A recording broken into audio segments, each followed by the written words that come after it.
안녕하세요. 이혜란입니다. 대한민국에 2019년이 있을지 걱정이 됩니다. 지금 김정은은 구구절 정부 수립일이라는 그 거대한 잔치판을 펼쳐놓고 문재인을 오라고 유혹하고 있고, 시진핑을 불러들이고 푸틴을 불러들여서 미국과의 대항전을 준비하는 모양새입니다. 이런 그 김정은의 편을 들기 위해서 지금 대한민국 정부는 발정난 토끼 새끼 마냥 지금 미쳐 날뛰고 있습니다. 오늘 이재춘 대사님의 외교를 말하다 시간에는 이 김정은이 9월 9일 행사판을 펼쳐놓고 노리는 그 노림수가 뭔지 좀 알아보도록 하겠습니다. 대사님 안녕하십니까? 안녕하세요. 예, 구구절, 이게 뭐 진짜 정말 구구절절이 어이없는 일들이 벌어지는 날인데요. 문재인 대통령은 대한민국의 건국절을 전면 부정했습니다. 그렇죠. 예, 그리고 지금 우리 이해란 TV에서 지난 7월에 방송을 했어요. 문재인이가 9월 9일에 평양 가려고 하는 것 같다. 예측은 맞았습니다. 네, 그랬는데 9월 9일에 가려고 그랬는데 미국에서 아마 노 했는 모양입니다. 그래서 이제 9월 10일 이후에 간다는데 그것도 똑같은 거예요. 왜냐면요, 북한이 문재인이 못 오기 때문에 9월 9일 못 오기 때문에 행사판을 늘려서 보름 동안 진행한다는 거 아닙니까? 대사님, 문재인은 김정은이는 왜 이렇게 문재인을 불러들이지 못해서 애월복고를 하고, 문재인은 또 왜 그 평양을 가지 못해서 그렇게 안달복달할까요? 이예란 박사 아직도 그 이치를 모릅니까? 저는 지금 뭐 알기는 하겠는데 내가 생각하는 게 맞는지 모르겠습니다. 지금 문재인 정권은 네. 북한의 김정은이한테 예속돼 있어요. 그렇습니다. 예속돼 있습니다. 보세요. 그동안에 남북 정상회담 4.27 선언이다 한 거, 네. 그걸 보면은 그게 북한의 입맛에 맞는 대로 돼 있어요. 그렇죠. 그렇죠. 네. 그리고 그것을 또 미국의 트럼프 대통령한테 와서 무슨 말을 이렇게 꾸며가지고 그 미북 정상회담이라는 걸 하게 하고 6월 12일 날 그 합의문을 내놨는데 그것도 북한의 김정은이가 원하는 대로 돼 있어요. 거기 무슨 비핵화라는 단어 하나가 들어간 것이 그걸 가지고 이제 뭐 얘기를 하는데, 그것은 지금까지 북한의 입장하고 조금 더 달라진 게 없는 겁니다. 그렇죠. 그러니까 지금까지 모든 행동을 하는 것을 보면은 문재인이는 김정은이가 싫어하는 것은 조금도 할 생각을 못하고 저쪽에 그 입맛에 맞춰서 어떻게 하면 저 사람을 기쁘게 할까, 그것만 전념하고 있는 사람이에요. 그래서 우리가 그걸 종북 세력이라고 그러지 않습니까? 종북 세력의 두목이죠. 근데 보세요. 엊그제 그 정상회담 준비회담 한다고 그래가지고 소위 고위급 회담이라고 그래가지고 했죠. 판문점에서 했죠. 네. 우리 조명균인 뭐 통일부 장관이라고 리성건이 뭐 리성건, 그 둘이 했죠. 나는 그 화면을 몇 자락을 좀 봤는데 거기 보면 그거 누가 갑인지 누가 을인지 분명히 나타나지요. 예? 리성건을 완전 범 잡은 포스. 이선근이가 예. 그냥 가지고 놀잖아요. 조명균을 완전히 그 물에 빠진 그러니까 쥐새끼 나중에 같더라고요. 보니까 뭐 어쩌고 저쩌고 자기가 수집어서 그랬다 어쩌다 아니에요, 그러는데, 바보 아니에요? 그러니까 이제 그 텔레비전에 비친 그 장면이 똑같이 김정은과 문재인이 관계라고요. 그거 아시겠어요? 예. 그럼 왜 그렇거느냐? 그래서 지금 문제는 이 구구절이라는 이 행사가, 예. 그건 뭐 늘 하는 거지만은 이번에 판을 키웠죠. 판을 키워서 시진핑을 오게 하고, 문재인이 불렀어. 시진핑한테는 뭐 불러서 가는 거라기보다 시진핑이 가는 거고, 문재인은 불러서 가는 거고 예. 뭐 푸틴까지 온다는 얘기는 아직 없어요. 그러나 푸틴, 평양에서 예, 평양에서는 푸틴이 온다 그런데. 뭐 좌우간 그러나 곧 만날 수 있게 돼 있어요. 동방 포럼인가 뭐 이렇게. 그런데 거기에 이제 미국은 폼페이오 장관이 바로 아마 구구절 직전쯤 가겠죠. 가는데 이 시진핑, 김정은, 문재인이가 이렇게 같은 시기에 그 구구절을 중심으로 해서 가는 거예요. 가는 것은 우리 대한민국이 지금까지는 한반도의 유일 합법 정부 국가로 다 유엔의 승인을 받은 나라 아니에요? 그걸 문재인이가 지난번 건국절 70주년 때 그 부인했잖아요. 그렇죠. 건국을 부인한 거예요. 그럼 한반도에 1948년에 국가가 없었다? 그럼 국가가 어디예요? 조선민주주의 인민공화국에 있는 거예요. 이번에 그걸 70주년 혼내는 거 아닙니까? 그러니까 그게 건국주념이에요. 그러니까 그것을 이제 강조하고 거기에 하이라이트를 두고 문재인도 가고 시진핑도 가고 또 이게 완전히 이제 그 미국을 앞에 둔 삼자 동맹 결성이라는 그런 아주 엄청난 의미가 있는 거예요. 그럼 폼페이오 장관이 가는 것도 그러면 구구절하고 관계가 돼 있는 겁니까? 폼페이오 장관은 그 거기 전에 예?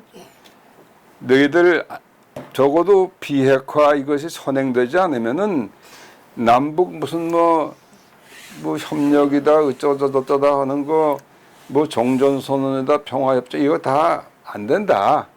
그것을 최종적으로 지금 통보하러 가는 거죠. 그에 앞서서 폼페이오한테 요만한 것을 줄지는 모르겠어요. 예컨대 그 핵을 만든 예컨대 리스트 뭐 어디 소재지 그런 거 필요 없고 리스트를 조금 이렇게 조금 준다든지. 이번에 북한에서 그 휘천 그러니까 일부 있잖아 일부. 글쎄. 일부 우라늄, 플루토늄을 농축하는 장소 몇 개를 글쎄. 그러니까 이미 알려진 거 그거를 폐쇄. 글쎄 이제 뭐 폐쇄로. 그게 이제 아마 폼페이오한데. 글쎄. 그러니까 그건 일부분이죠. 그것은 사실은 북한의 완전한 비핵화하고는 전혀 관계없는 것들을 굉장히 양보한 것처럼 주는 척 하겠죠. 예. 그러나 그것을 폼페이오가 받고 오케이 됐다 이렇게 하겠습니까? 예. 그러니까 이 전체 그림은 그 폼페이오가 간 다음에 중국하고 북한하고 문재인 3자가 이거 안 되겠다 우리가 미국의 철저하게 대항하지 않으면 안 되겠다. 그 동맹을 이제 결성하는 그런 모양새가 되는 거죠. 되는데 아직은 그것은 이제 어떠한 구체적인 그 형태로 나올지는 예측할 수 없어요, 물론. 근데 요즘 지금 하는 거 보세요. 지금 오늘 조선일보 그 기사도 보셨죠. 이제 드디어 이제 한미 동맹이라는 건 이제 거의 없어진 것 같아요. 깨졌다고 보면 되죠. 왜냐하면은 개성공단에 가서 뭐 준비 모임을 하고 뭐 며칠 있다가 무슨 뭐 개설을 하고 저거 있잖아. 그거를 미국이 그건 곤란하다 안 된다. 그리고 미국의 이 한반도 전문가들은 전부 최근에 그 북한 석탄하고 철 수입한 거 이런 거 그거 이제 제재를 해야 되겠다. 엄격히 조사를 해서 벌을 받아야 된다. 그렇게 지금 얘기하고 있지 않습니까? 그럼 이게 동맹이 하루아침에 저 자식은 벌을 줘야 되겠다. 이렇게 얘기하는 그 동맹이 이미 없어지는 거 아니겠어요? 그 미국의 그 국무성의 다 관리들이 그런 얘기를 지금 하고 있어요. 근데 여기에 이제 정신을 안 차리고 어물어물 하면은 정말 이제는 동맹은 없어지는 거예요. 거기에 대비해서 문재인이가 선수를 치는데 어떻게 선수 치느냐? 지금 하잖아요. 뭐 요즘 쌀이 없어졌다 뭐 기름은 뭐 샀고 쌀은 그냥 줬다. 석탄은 사고 석탄은 사오고 식량은 거저 뒀다. 그게 석탄 받은 건 뭐 66억 원이가 뭐 그건데 그 쌀 간 거는 뭐 1,500억인가 지금 엄청난 양이 갔다는 거 아닙니까? 그리고 그 식량 말입니다, 예? 대사님. 식량. 예. 지금 북한이 한 달 이상 집단 체조 10만 명 이상 동원됩니다. 10만 명 이상 동원되고 그다음에 열병식에 15,000명 정도 동원된다고 합니다. 그러면 이게 도합하게 되면 거의 한 15만 이상, 한 20만 명 정도가 이거 이제 달라붙는데 이 식량이 여기에 다 지급된 거 아닐까라는 생각이 들거든요. 왜냐하면 지금 북한은 국가가 배급을 안 줘요. 예. 여기 동원되려면 사람들이 쌀아주면 동원을 못 되거든요. 그래서 이 쌀이 없어졌대니 쌀이 없어졌다 그러니 이 쌀이 혹시라도 북한 열병식 집단 체조에 조달된 거 아니냐. 당연히 들어갔겠지만 이런 생각이 좀 그 듭니다. 쌀은 그 집단 취조하는 거 그거 그 사람들 10배를 먹일 수 있는 쌀이죠. 아, 그런가요? 네, 아무튼 어쨌든 그러나 그렇게 이제 우리가 그러면 적국이 열병식 하는데 이런 데 쌀 주면 안 되잖아요. 안 되지. 그러니까 지금 그러고 보세요. 왔다 갔다 하잖아요. 평양에서 뭐 축구 뭐 소년 축구 다 해. 거기 또 가는 거는 또 뭐 가서 잘못하면 네가 다 책임져라 그랬다네요. 몇백 명이 가고 왔다 갔다 하고 지금 아시안 게임이라고 인도네시아 하잖아요. 예. 에이시안 게임. 거기 또 한반도 길을 들고서 또 같이 하이킹은 안 들고 안 들고 가고 거기 또 와서 왔다 갔다 하고 그다음에 철도 연결한다고 또 왔다 갔다 하고 예. 그다음에 도로 무슨 고속도로 한다고 왔다 갔다 하고 이게 지금 왔다 갔다 하는 것이요. 그게 사람만 왔다 갔다 하는 게 아니잖아요. 돈도 왔다 갔다 하지. 그 당연히 돈이 왔다 갔다 하죠. 물건과 돈이. 그러면 그러니까 거기 현금으로 많이 빼다 줄 것 같아요. 그러니까 그거를 미국이 아주 구체적인 증거를 다 확보했는지는 나는 그건 모르죠. 그거 하기 어렵죠. 그러나 이미 벌써 몇 달 전부터 유엔과 미국의 그 독자 제재에 구멍을 뻥뻥 뚫기 시작한다는 그건 여러 군데서 발견했죠. 이제는 드디어 미국 정부 고위 관료 중에서도 이건 안 되겠다. 원래 제재는 북한을 제재하는 건데 지금 이제 북한을 자꾸 도와주겠다고 그냥 길을 쓰고 있으니까 이거는 그 제재의 그 시스템이 무너져요. 그렇게 되면. 그렇잖아요. 근데 저는 대사님 더 이상 그 좌시할 수 없다 이런 얘기지. 네, 대사님 어차피 제재를 할 거면 미국이 빨리 제재했으면 좋겠어요.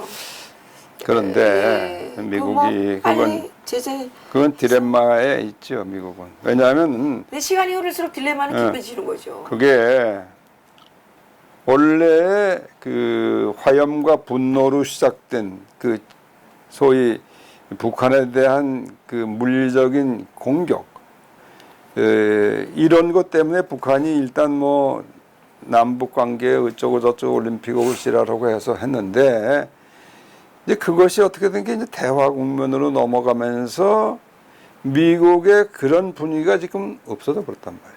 이제는 외교적으로 뭐 돌파구를 마련해서 해결이 될 거라는 기대감이 있는데 그걸 지금 다시 벼랑간 확 바꾸긴 어려워요. 그러나 이번 구구절을 이제 지나면서 상황을 판단할 겁니다. 이게 과연 이렇게 외교적인 코스로 갈 수 있을 것인가.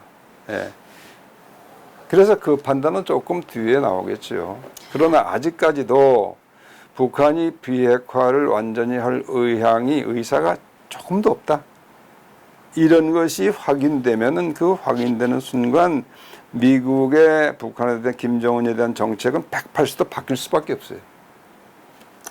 난 그렇게 생각해요. 그 대사님 지금 정전선언이 계속 화두에 오르고 있습니다. 그렇죠. 예, 문재인이 가장 원하는 것도 정전선언이고 또 노동신문에서 지난 7월에 여러 번 정전선언을 빨리 추진하지 않는다고 상당히 질책하는 사설이 여러 번 실렸어요. 노동신문이. 그건 누구를 질책하는지는 모르겠지만 그래서 그건 문재인이 질책하는 거예요. 정전선언이 지금 이게 문제가 되고 있고 사실 그 지금 김정은이가 이번 구구절에 하려고 하는 게 대사님 뭔지 아십니까? 뭐예요? 강성대국 완성이에요. 강성대국 완성을 선포하겠다고 올 초에 김정은이가 북한 주민들한테 약속을 했거든요. 예, 그래서 이제 강성대국을 완성하는데 이 종전선언이 문제가 돼서 이렇게 그럴까요? 아니죠. 그 종전선언하고 강성대국 완성은 별 상관관계가 없나요? 아니요, 그 다 관계가 있는 거죠. 그러니까요. 강성대국은 어떻게 완료가 됩니까? 강성대국은 지금까지는 핵무장하느라고 조금 백성들을 다 굶겼죠. 그런데 이제는 선언했잖아요, 벌써. 네. 6개월 전인가 1년 전에 선언. 이제는 우리 다 완성했다. 이제는 경제에 집중하겠다. 예. 근데 경제에 집중하려면 그게 경제는 돈이 필요한 거 아니에요? 그렇죠. 아, 물론 핵무장하는 것도 돈이 필요하지만 그거 몇 배, 몇십 배 돈이 필요한데 그렇죠. 핵보다는 훨씬 돈이 많이 필요하죠. 그 돈은 그럼 어디서 나오느냐? 예. 그거 나오는 거 다 약속이 돼 있어요. 그럼 문재인한테 나오게 돼 있어요. 그러니까 지난번에 4.27 판문점 선언이라 그렇잖아요. 이제는 해상에서 공중에서 육지에서 적대시하는 것은 이제 없다. 그게 바로 이제 종전 선언을 이미 남북 간에 그때 한 겁니다. 예? 그런데 이것을 미국이 해야만 이것이 그때야만 문재인이가 이제 돈을 막 퍼줘도 뭐라고 그럴 수가 없다. 그러니까 그 근거를 만들기 위해서 미국도로 하라는 얘기예요. 문재인은 이미 네가 하는 대로 다 갖다 주겠다고 약속을 했어. 요즘 뭐 갈마 어디 비행장 또 가고 무슨 뭐 어디 또 갈마에 갔다 왔죠. 또 갔다 오고 또 어디야 또 만날 가는데 무슨 지역에 또 갔다 저기 오고 언포리. 저기 함경도 또 갔다 왔어. 갔다 오고 좀 무슨 뭐 매기 뭐 길 갔다 오고 전부 뭐 그래서 이제 현장 누비잖아요. 그건 뭐냐? 그건 쇼가 아니야 내가 보기엔. 저는 그거를 사전 답사하는 거예요. 그건 다 문재인이가 돈을 얼마 주겠다고 약속을 한 거예요 이미. 그러니까 그게 관광지로 이제 한다는 거거든요. 그러니까 김정은이는 지금 쇼가 아니라 그게 얘가 돈은 무진장 대준다고 그랬으니까 그런 거예요. 그러면 이 종전선언은 대한민국 국민들에게 어떤 그 돈을 내라고 지불을 요구하는 청구서가 될 수가 있겠네요. 그렇죠. 그렇죠. 아니 근데 지금 문재인 대통령은 종전선언 채 되지도 않았는데 그 전방에서 무력 막 빼고 그 한 분이 자기가 연천 그 지역에 갔다 왔는데 그 무력을 다 뺐대요 뒤로. 그 종전선언 안 했는데 막 빼도 되는 겁니까? 아니 근데 궁극적인 목표는 그 북한이 핵무장한 상태로 그 밑에서 종노릇하면서 합쳐서 한 나라가 되겠다 하는 것이 문재인의 꿈이에요. 왜 그러죠? 어? 왜 그러죠? 그 사람이면 그럴 수가 없잖아요. 그 사람이 그러니까 그게 뭡니까? 김일성, 김정일, 김정은 체제를 뭐라고 해요? 그 살인 정권이라고 그러죠. 그 살인 노예 정권이잖아요. 노예 정권 살인 정권이에요. 예, 그렇죠. 살인 수단을 가지고 백성들을 다스린 거니까요. 그래서 노예를 만드는 건데 그것은 기본적으로 악한 정권입니다. 악해요. 이걸 뭐 정치를 선악가지고 구분할 수는 없지만 기본적으로 저 정권은 악한 정권인데 거기 빌붙어서 함께 하겠다는 건 이거 악한 놈들이죠. 그러니까 문재인이와 그 주사파 이거들의 이 지금 정권이 기본적으로 악한 정권이다 난. 그렇죠. 악한 것이 가장 대표적인 뭐냐?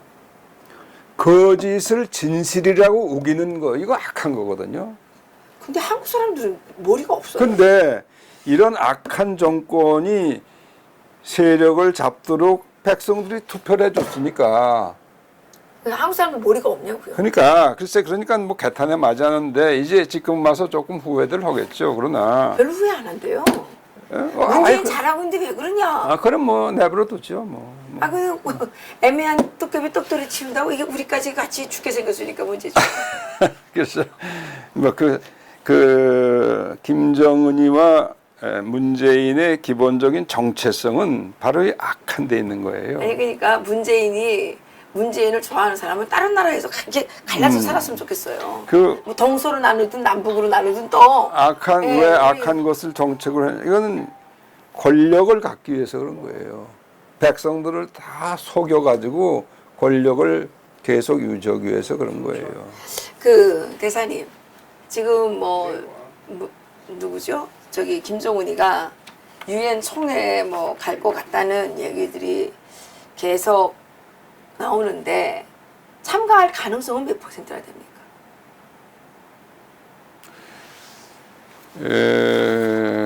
그게 유엔 총회에 가는 것이 그렇게 쉽지는 않을 겁니다. 그 유엔 총회라는 게 이제 물론 시간이 있지만은 대개 9월 하순에 이제 소집이 돼요. 예. 그러면은 이게 무슨 강성대학을 선포하는지 뭔지 모르겠지만은 예.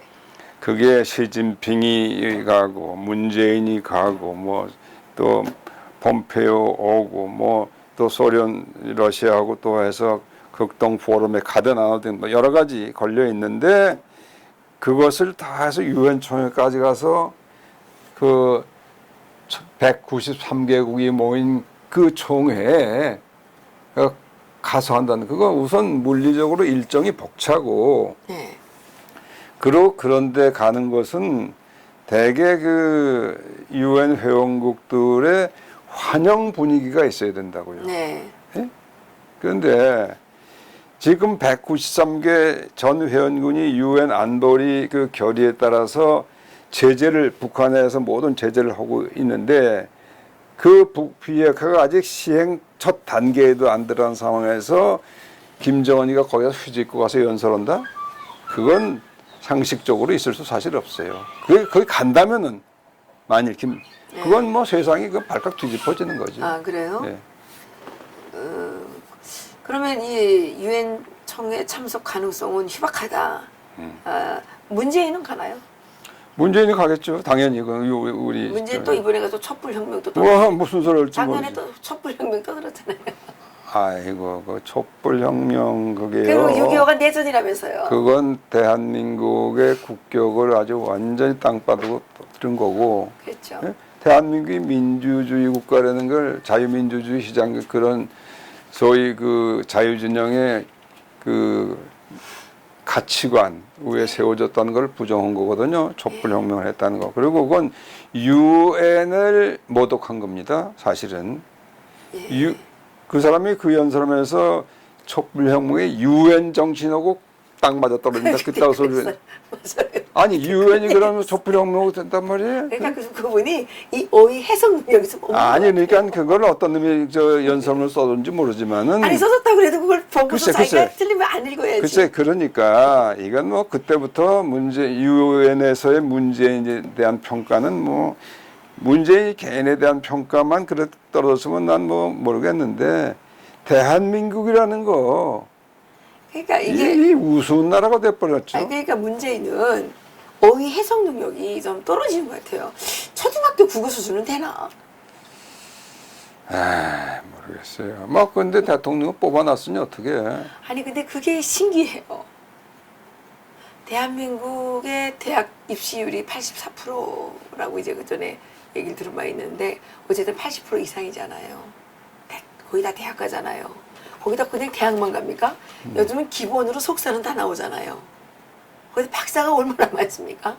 아니 그런데 어떻게 이런 분을 그렇게 막 추앙을 하고 모조리가 될수록 추앙을 받나요?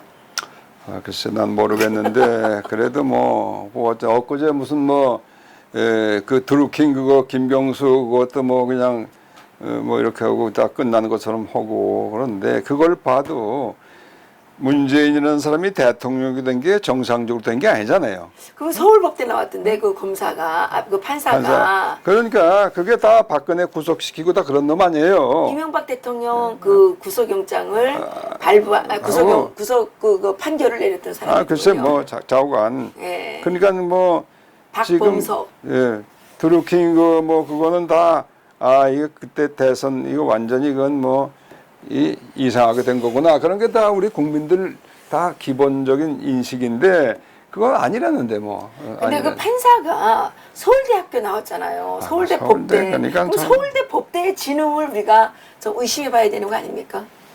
아니 그 뭐 판사까지 아니더라도 그러니까 그럼 누가 봐도 그 불법이 맞는데 그 악한 놈이죠. 그럼 또 그 소위 말하는 김일성 장학금 받은 건 아닐까요? 충분히 가능성이 있죠. 아, 그래요? 나는 뭐 명단을 가지고 있지는 않아요. 그러나 보세요. 우리가 그 정말 춘천 지방법원장 하던 애송이를 갖다 배랑한 대법원장을 시켜가지고 그건 도대체가 그 법조계의 일반적인 상식을 완전히 파괴한 거예요. 그거. 그런 대법원장 밑에 그런 판사 그거 있을 수 있지. 그러니까 이건 뭐 대한민국은 이미 법 질서는 없어진 거예요. 그러니까 우리가 법 지킬 필요 없어요. 그러니까 우리가 뭐라 그러면 예, 예. 그냥 너네는 안 지키는데 우리 보고 왜 그렇지. 지키라고 그냥 그렇지. 우리 법 지킬 필요 없어요. 이제. 앞으로 이제 바로 대한민국 법 질서 안 지키기 운동이 전개될 것입니다. 이렇게 그래야 되죠. 예. 아이고 그럼 왜 지켜요? 예. 대통령부터 안 지키고. 그래요. 예. 대통령 안 그럼 지켜요? 법입니까?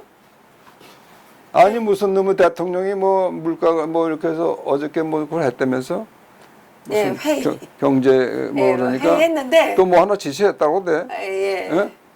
그 저기 뭐 세무조사 다 없애. 유예. 예? 아니 안 하는 게 아니라 유예. 유해 그 대통령이 아니 지시할 사항이에요. 언젠가 그거는 조사하겠다는 거 아닙니까? 그러니까 그 세무조사를 하고 하는 거 대통령이 지시래요. 아니, 그리고 이게 대한민국의 이상한 나라가 된 거예요. 1년에 3천만 원 며칠 올리는 사람이 뭐 세금을 띄어먹을 게 어디 있어요? 아니 그러니까 이미 저 북한하고 비슷한 이게 체제가 돼가고 있어요. 아니 어떻게 감히 대통령이 그런 걸 할 생각을 해? 대통령이 세무조사 막 유예하고 이런 거 뭐 하면 안 돼요?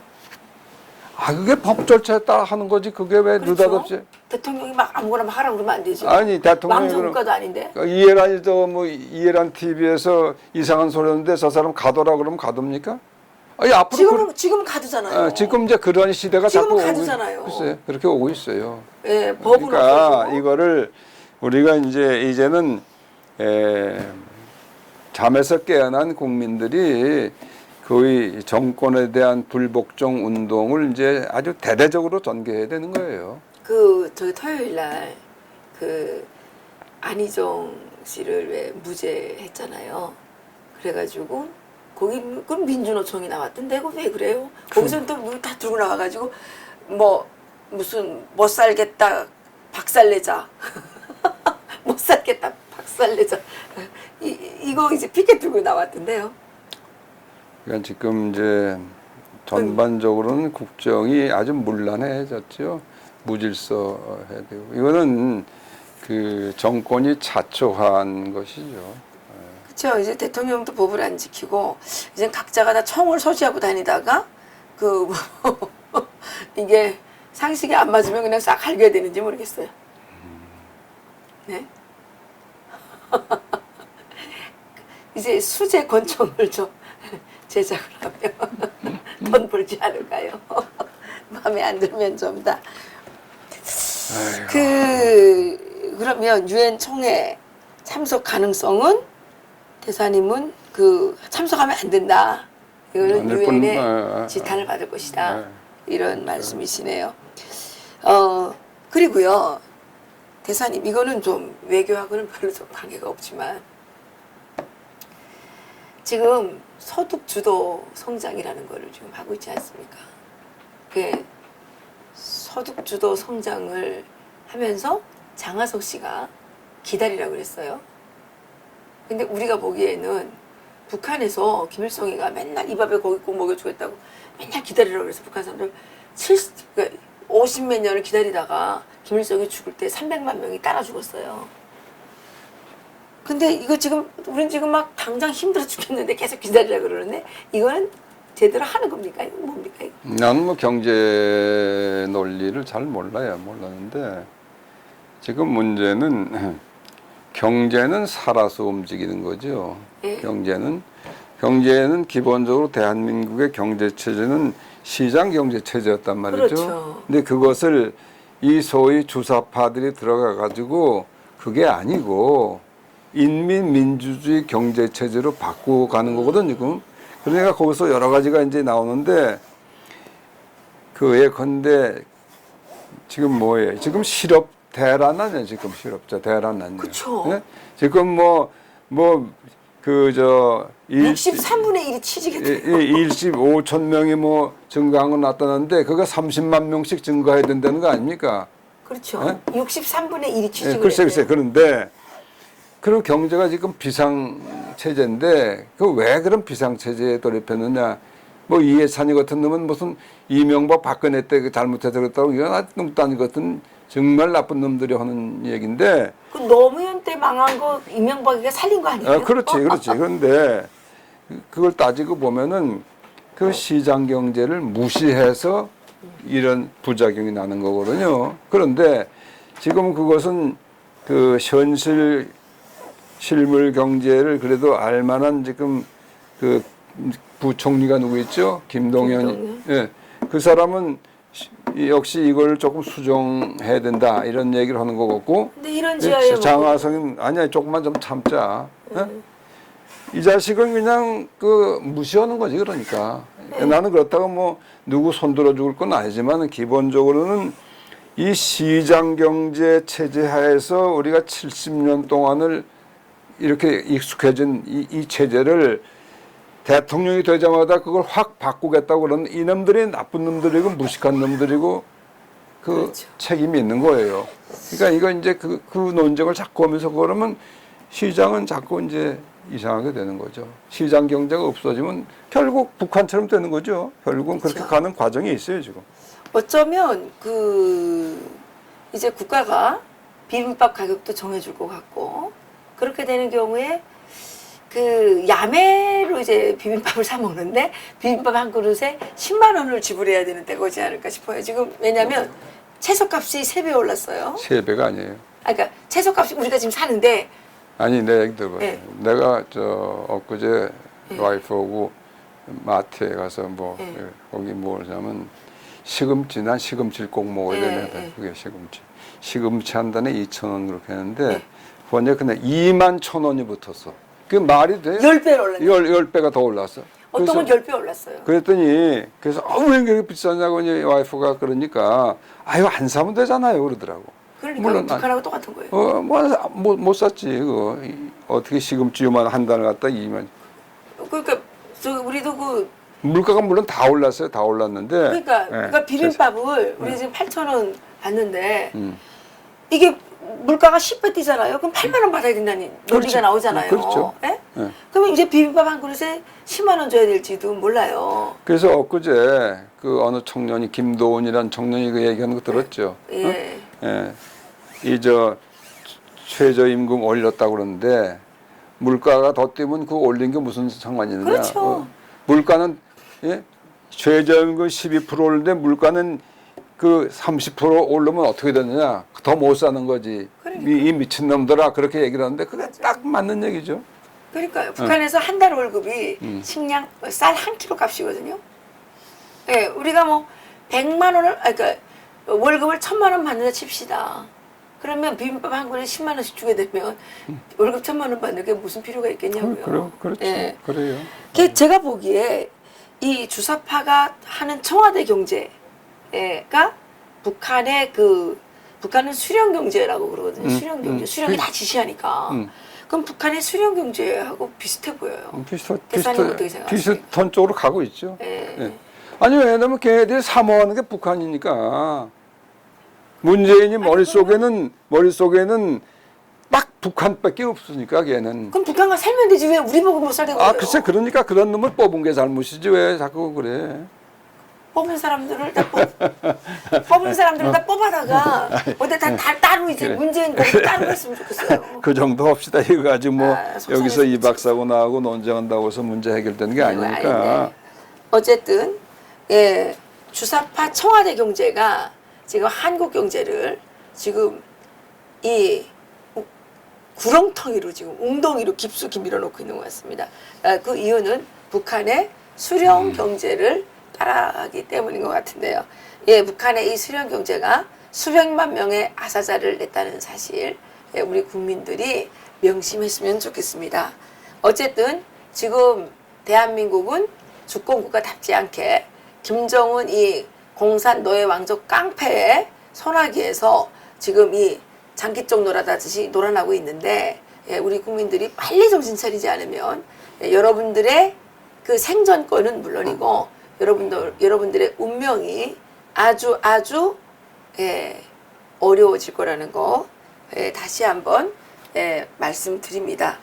저는 이 주사파 이 종북 세력들에게 묻고 싶어요. 하늘이 무섭지 않느냐. 그 박범석 판사에게도 묻고 싶습니다. 당신 그렇게 양심이 없는 짓을 하는 게 하늘이 두렵지 않느냐. 어느 날 하늘에서 꼭 심판해 주기를 간절히 바라면서 오늘 이세순 대사님과의 말씀 여기서 마치겠습니다. 수고하셨습니다. 수고했어요. 네.